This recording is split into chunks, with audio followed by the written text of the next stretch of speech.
আলহামদুলিল্লাহ আলহামদুলিল্লাহি ওয়াহদা ওয়াসসালাতু ওয়াসসালামু আলা মান লা নাবিয়্যা বা'দা আম্মা বা'দ।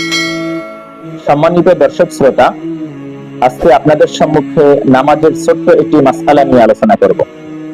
মাসআলাটি হলো, ফজর ও আসরের ফরজ নামাজের পরে নওয়াফিল ও ওয়াজিব লিগাইরিহি পড়া জায়েজ আছে কি নেই। এই ব্যাপারে আমরা প্রথমে একটি মূলনীতি জানব।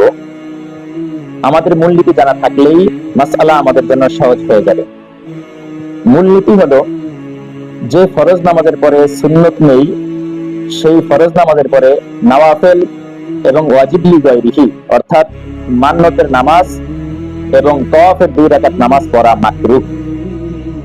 সুতরাং যেহেতু ফজর এবং আসরের নামাজের পরে কোনো সুন্নত নেই, এজন্য ফজর এবং আসর নামাজের পরে নওয়াফিল এবং ওয়াজিব লিগাইরিহি অর্থাৎ নজরের নামাজ এবং তাওয়াফের 2 রাকাত নামাজ পড়া মাকরুহ। এছাড়া অন্য যে সমস্ত নামাজ রয়েছে, যেমন কাজা নামাজ, জানাজার নামাজ, সিজদায়ে তিলাওয়াত, এগুলো ফজর এবং আসর নামাজের পরে পড়া জায়েজ আছে।